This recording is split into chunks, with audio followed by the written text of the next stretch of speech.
July 1944. The world was bleeding. For 3 years, the United States had been consumed by the machinery of the Second World War. It was a time of gray skies and grim headlines. Every morning, millions of Americans opened their newspapers with held breath, scanning the casualty lists for the names of sons, husbands, and fathers fighting across the ocean. Life on the home front was a cycle of waiting. It was rationing coupons, metal drives, and the constant low-level hum of anxiety. The national color palette seemed to have faded to olive drab and steel gray. The people didn't just want a distraction. They were starving for color. They were desperate for magic.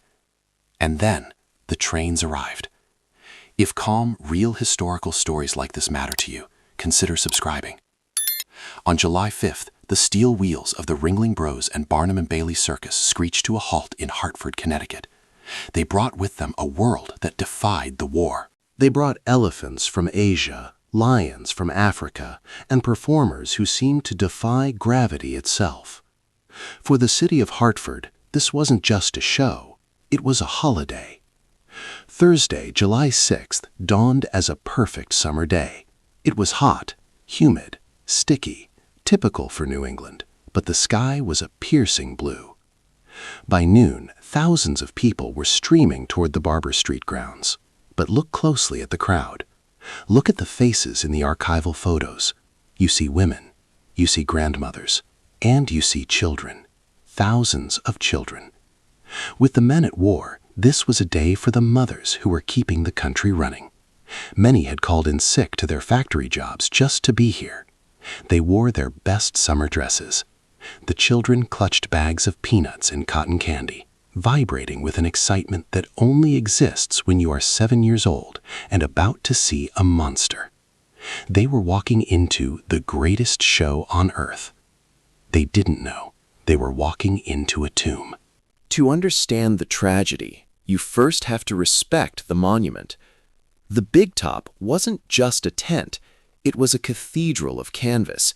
It was the largest mobile structure in the world, capable of holding 9,000 souls comfortably. When you stepped inside, the harsh sun of Connecticut was filtered through the canvas roof, turning the light into a soft, golden haze. It felt safe inside. It felt like a different dimension. But the war had touched this place too, and in doing so, it had inadvertently laid the first brick of the disaster. Before the war, the circus used specific industrial chemicals to waterproof their massive tents, protecting them from the rain. But by 1944, the military needed those chemicals. The circus had to improvise. They turned to an old-school recipe, a mixture that sounds like madness to modern ears, but was standard practice at the time. To waterproof the Big Top, the crew had dissolved 1,800 pounds of paraffin wax into 6,000 gallons of white gasoline. They painted this mixture onto the roof. Let that sink in.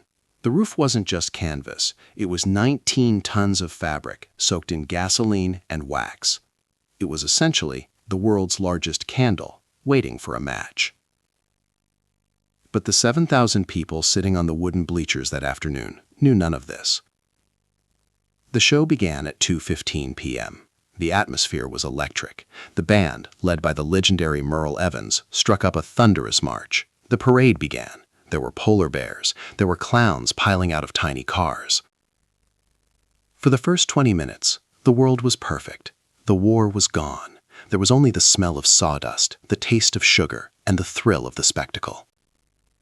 At 2:30 p.m., the Great Will End Us, the most famous high-wire act in history, took to the air. The crowd fell silent, craning their necks. 7 people formed a human pyramid on a thin wire, 40 feet above the ground, with no safety net. It is a cruel irony. 7,000 people were staring up at the roof, holding their breath, terrified that the acrobats might fall and die. They were watching the fake danger, completely unaware of the real monster waking up just a few yards away. 2:40 p.m. The Wallendas had just finished. They were descending to the ground to thunderous applause. The ringmaster was directing attention to the animal chutes for the next act. It started near the southwest entrance. It was small, just a flicker, a tiny tongue of orange flame crawling up the side wall of the tent. To this day, we don't know what started it. A carelessly tossed cigarette? A match? Arson? History has never given us a definitive answer. At first, people didn't panic. The human brain struggles to process disaster in a place of joy. Some thought it was a spotlight. Others thought it was part of a magic trick. A few people even pointed and laughed, waiting for a clown to run out with a bucket of confetti. But Merle Evans, the band leader, wasn't laughing. From his vantage point, he saw the smoke. He was a veteran of the circus, and he knew exactly what the gasoline-treated canvas would do. He stopped the band mid-song. He raised his baton and signaled for a new track. The band launched into The Stars and Stripes Forever. To the public, it was a patriotic march, but to every circus employee, from the ushers to the lion tamers, it was a code. It was the disaster march. It meant only one thing: we are all in mortal danger. The code was sounded, but it was too late. Physics took over. As the fire climbed the wall and hit the paraffin-soaked roof, it didn't just burn, it exploded. Survivors later described a sound like a tearing bedsheet, amplified 1,000 times, a whoosh of air. The fire raced across the ceiling faster than a man could run. And then the horror truly began. Because the roof was coated in wax, it began to melt. It started to rain fire. Blobs of burning molten paraffin dripped down under the screaming crowd below. The calm was over. The history book had just slammed shut on the afternoon. 7,000 people stood up at once. Rationality vanished. We like to think we would be heroes in a moment like this. We like to think we would be calm. But when the sky turns to fire above your head, you are an animal. You run. The crowd surged toward the exits, but the circus, designed to funnel people in, was not designed to let them out this fast. At the animal chute exit, a steel cage used to transport the leopards blocked the path. A bottleneck formed. People pushed. People fell. And once you fell in a stampede of that magnitude, you did not get back up. Bodies began to pile up against the steel barriers, 4, 5 deep. The heat was intensifying. It wasn't just hot, it was an oven. Mothers, realizing they couldn't reach the exits, had to make impossible choices. Witnesses saw women standing at the top of the high bleachers, looking down at the ground 12 feet below.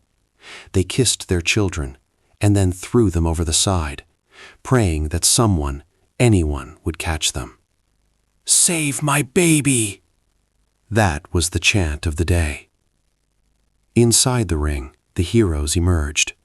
The clowns, with their painted smiles now streaked with sweat and soot, didn't run away.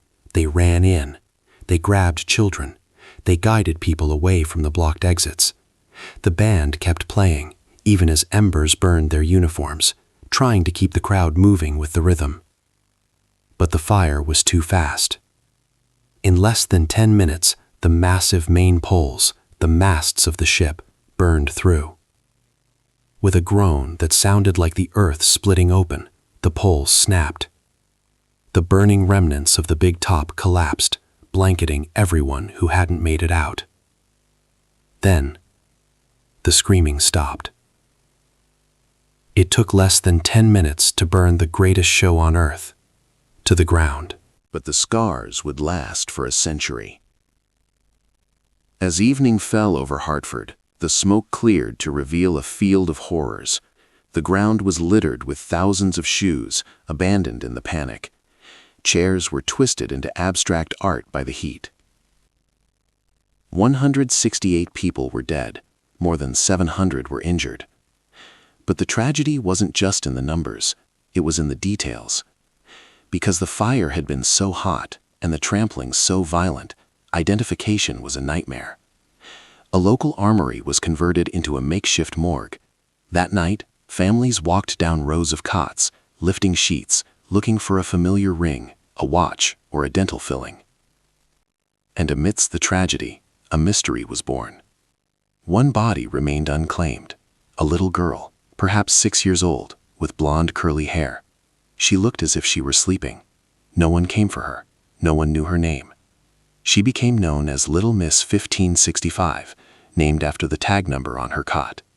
For decades, detectives and journalists tried to give her a name. Flowers were sent to her grave every Christmas. She became the daughter of the city, a symbol of the innocence that died that day. Some say she was Eleanor Cook, others disputed. To this day, there is debate, but she represents everyone who went to the circus to laugh and never came home. The Hartford Circus Fire changed everything. It rewrote the fire safety codes of America. It ended the era of the massive canvas cities. But when we look back at July 6, 1944, we don't just see safety codes. We see a moment where the harsh reality of the world pierced the bubble of fantasy. We see a reminder that the line between a perfect day and a nightmare is thinner than a sheet of canvas. We remember the music, the laughter, and the terrible silence that followed. I'm Eddie, and this has been The Calm Before History. If you want to support our channel and help us keep these stories alive, please like and subscribe. And tell me in the comments, what is a local tragedy in your town that history seems to have forgotten? Good night, and stay safe.